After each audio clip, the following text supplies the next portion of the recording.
Hello and welcome back to my channel. So today's video is going to be a what I learned last week, or what we learned last week as a home educating family.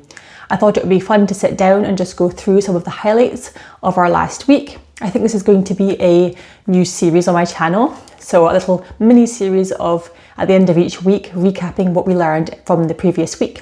And so I have here my notebook where I record everything that we learn and everything that we do. And I thought I would just go through everything we got up to last week. So like I said, we are a home educating family. I have 3 sons, ages 8, 5 and 2. And so 2 of them are full-time home educated. And we just started back last week. Last week was our first week back of kind of official home educating after the summer break. So we did take a long break in the summer. I started home educating my oldest son when he turned 5, and that was 2 or 3 years ago now. And I don't think I've had a proper long break from thinking about home education and planning and all the things that go into that since he started home educating. So I was really burnt out around about June time, and I thought, yes, we need to have a long break over summer, and that's what we did. We had a long break. I shared in a previous video that we did some reading practice, but apart from that, we did mostly relaxing, just trying to take my mind off completely off of anything education related.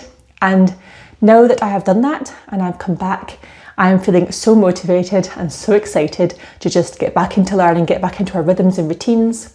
Because when you go away from your rhythms and routines for a while, you remember why they are so great. Because I was just getting so burnt out from the routine and rhythm of our day-to-day that I was just like, this is just tiring and exhausting and not enjoyable anymore. Whereas now I've come back and I'm like, yes, I can see why the rhythms, the routines that we've put in place are so good and so effective. And so I'm just excited to get back to it. So all that to say that last week was our full first week back. I say full, but we came back, we were visiting family the previous week down south, and we came back on, I think, Monday.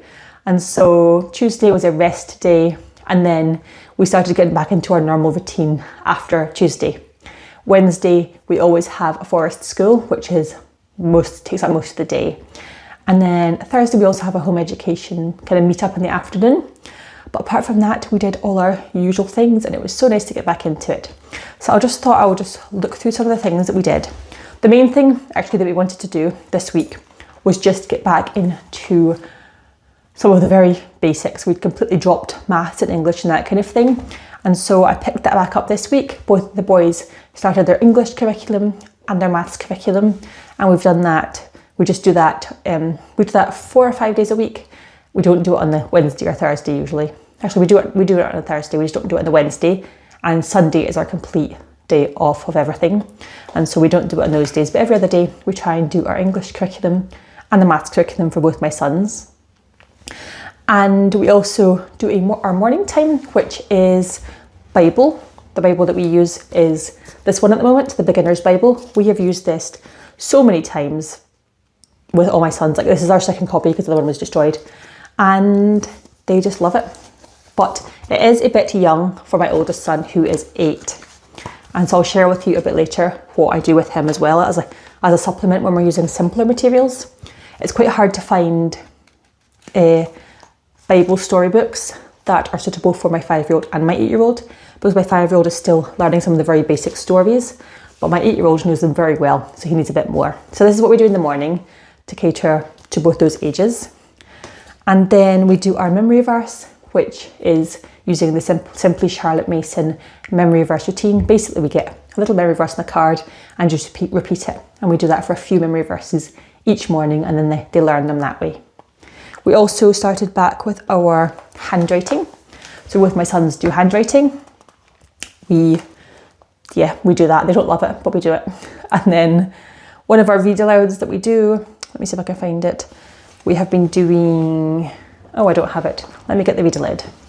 Okay, this is the read-aloud we've been doing. It's My Father's Dragon by Ruth Stiles Gannett.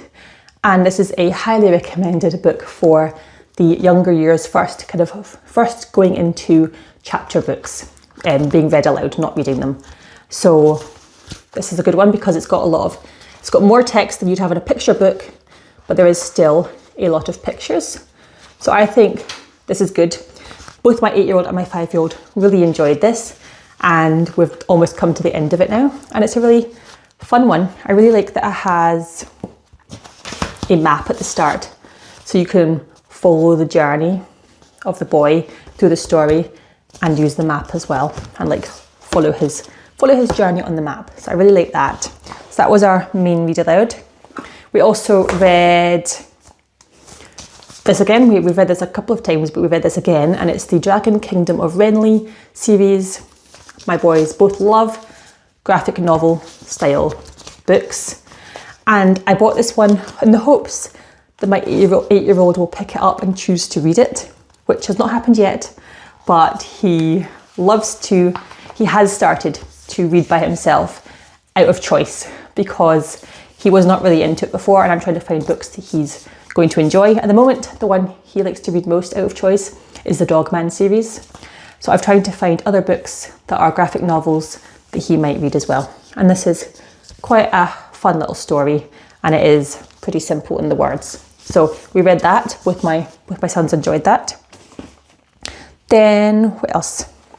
They've been back at their clubs. My son is just finishing up his football club, and I've just started them at a different sports club, which is good because they can go at the same time.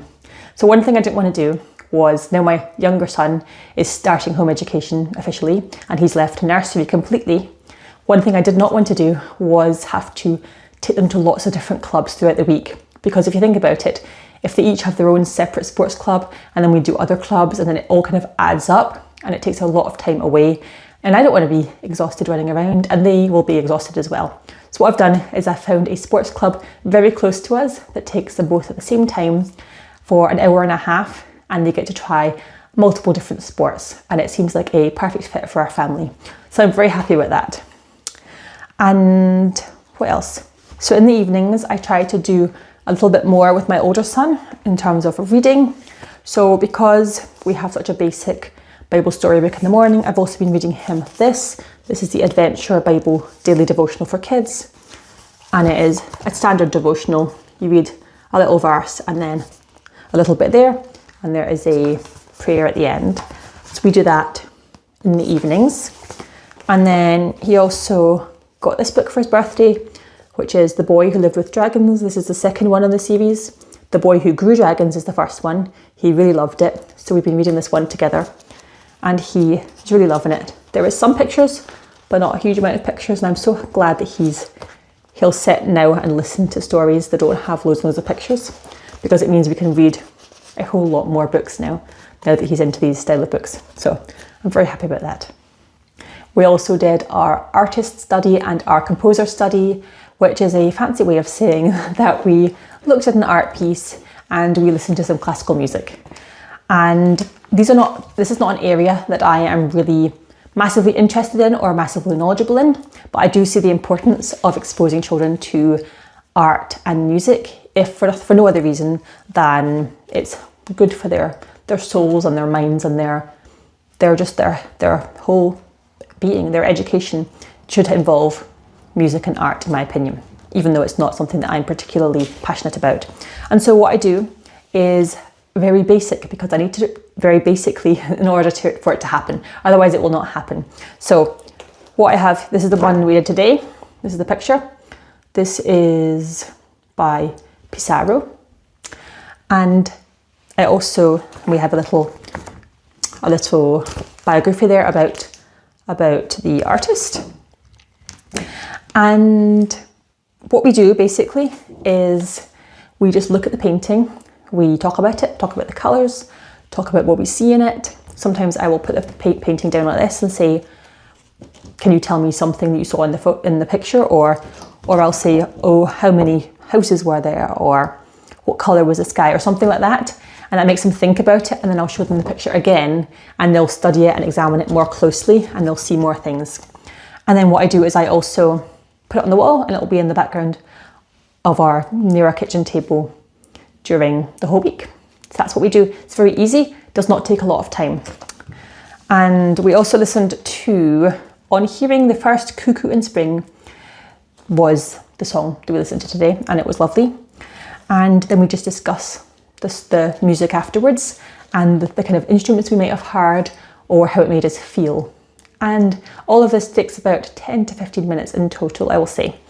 What I will say is these two things, I did not make these. These are a free resource which you can find from a YouTube creator by, if you might have heard of her, This Homeschool House, I think is her name. I'll link her down below because she has, you can just put your email in and then you can get a whole 1 or 2 terms. I don't know how many she's done, but you can get a bunch of these. You can just print this off, and then in here she's done a little biography of the artist, which I just read, and then on the back of the painting there also is a little description of the painting, and then some questions that you can use to ask your children, and they can answer them, and that can like gauge your discussion as well. And here is great, and it's got all the, and it's great because it's got literally, if you go on the computer, it's got links to the songs as well, and some very basic questions. And this is a really great resource, and it's amazing that it's free. So I will link that down below because this is a really great resource. We're going to use this probably for the rest of the whole year. Every week we're just going to do a different artist, a different composer, and different artist. And yeah, really fun, really easy and simple. So that's what we did for that. And then the final thing I want to talk about this week is something I've been meaning to do for ages, and I've just never got around to it because I want my children to be more involved in the community and caring for the community and caring about the environment. And I was thinking, how can I get my children involved in an accessible way? Because we can't really go and volunteer at a food bank, right? I've got 3 young children, we can't do that. And there's a lot of things that we are excluded from.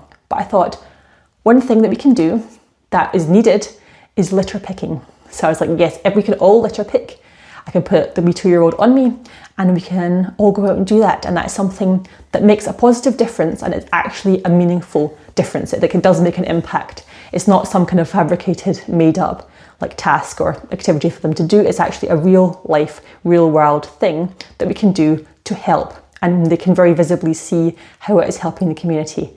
And so I thought, yes, this is great. So we did our very first litter pick today. We went along with a local group that we have, a very small one, which I need to kind of drum up a bit of support, and hopefully we can get a lot of other families along to it and make it a little thing. So I'm very happy about that I finally got around to kind of organising us. And as I've kept it very low key so that it's very easy to keep doing, because I want to keep doing it repeatedly and make it part of our regular routine. We just went out for an hour into our local park area, and everyone had litter pickers. We just litter picked for an hour, and that was it.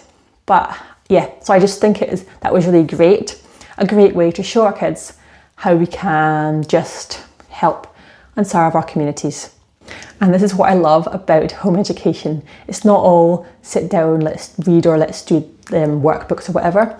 A lot of it is real world. How can we make a positive impact?